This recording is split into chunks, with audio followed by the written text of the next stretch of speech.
माझा फ्लॉप झालेला business plan. आता मध्यंतरी मी एक बिझनेस स्टार्ट करायचा प्रयत्न केला होता. तो होता स्टेशनरीचा. स्टेशनरी म्हणजे कसं, मी पुस्तक लिहायचा प्रयत्न केला बरं का. एक पुस्तक लिहायचा प्रयत्न केला आणि ते पुस्तक होतं 10वीचं स्टेट बोर्डचं मॅथ्सचं. त्याच्यानंतर मग जेव्हा ते पुस्तकासाठी काय केलं, मागचे सगळे बुक्स घेतले जे होते असे स्टेट बोर्डचे, आणि ते बघितले त्यांच्यामध्ये क्वेश्चन आन्सर कसे वगैरे, आणि तेच क्वेश्चन बघून एका वहीमध्ये नोट डाऊन केले बरं का. ते सगळे क्वेश्चन्स त्यांची उत्तरं माझ्या पद्धतीने लिहायचा प्रयत्न केला. एकदम स्टेप बाय स्टेप लिहायचा प्रयत्न केला. मला असं वाटलं की मी एकदम ऑथर होऊन जाईल वगैरे. ते पुस्तक लिहिलं आणि त्या पुस्तकाच्या प्रिंट आउट मारून मला विकता येते, त्याच्यावर मी खूप सारा मोठा बिझनेस तयार करू शकेन असं मला वाटलं बरं का.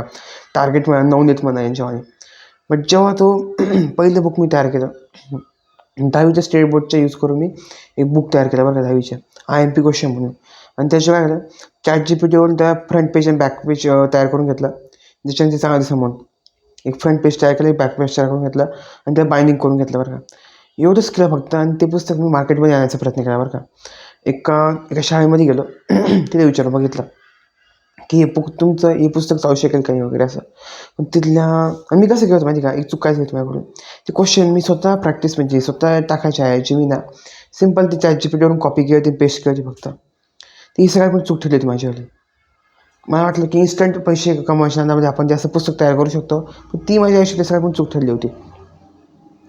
आणि ती कॉपी करून पेस्ट करायचा प्रयत्न केला, ते असे बुक्स तयार करायचा प्रयत्न केला. ChatGPTवर इमेज घेतली, ती फ्रंट पेज बॅक पेज सोडली आणि एका ठिकाणावर त्याला बाइंडिंग करून घेतली फक्त, बस एवढंच केलं त्या गोष्टी बरं का.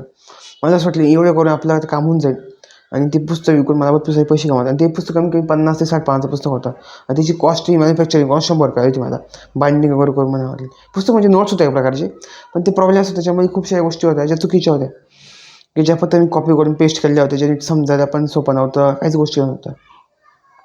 याच्याने काय लेसन भेटला माहिती का, कुठली गोष्ट करायची. आणि ते पुस्तक मी एकदम असं घाई पूर्ण केलं होतं. म्हणजे ChatGPTवरून दररोज क्वेश्चन घेतोय, 1-2 दिवसामध्ये ते पुस्तक असं तयार केलं होतं घाईमध्ये एकदम, आणि लगेच त्याची प्रिंटआउट मारून लगेच मी बाइंडिंग करून विषय तयार केला होता असं. आणि त्याची मॅन्युफॅक्चरिंग कॉस्ट 95 रुपीज आहे ती पूर्णपणे नोट्स तयार करायची. पण त्याच्यावर एक गोष्ट काय करायची माहिती का, कुठली तरी गोष्ट तयार करायची ना, ती एकदम स्क्रॅचपासून करायची, की जरा वेळ लागला चालेल, पण ते प्रॉडक्ट एकदम चांगला असला पाहिजे ना. मी असं ते करायचा प्रयत्न केला बरं का. पण जेव्हा ते नोट्स एका शाळेमध्ये घेऊन गेलो, तिथल्या एका सरांनी बघितलं, मॅथ्सच्या सरांनी. ते म्हणे, सर म्हणे, तुम्ही तुमचा वेळ वाया घालवता म्हणे याच्यामागं म्हणे. ही अशी पुस्तकं म्हणजे या अशा गोष्टी थोडं चुकीचं असं म्हणे तयार करणं म्हणे. कारण तुम्ही फक्त एका AIवरून तुम्ही कॉपी करून पेस्ट केलं म्हणे खरं म्हटलं तर. हा, ती माझं मी एक बालिशपणा होता माझा खरं म्हटलं. मी तयार करून बघितलं होतं फक्त. पण ती माझ्या आयुष्यातली सगळ्यात मोठी चूक ठरली होती. आणि मी बिझनेस तयार करायचा प्रयत्न करत होतो, त्याला तेच फुल स्टॉप लावून गेला.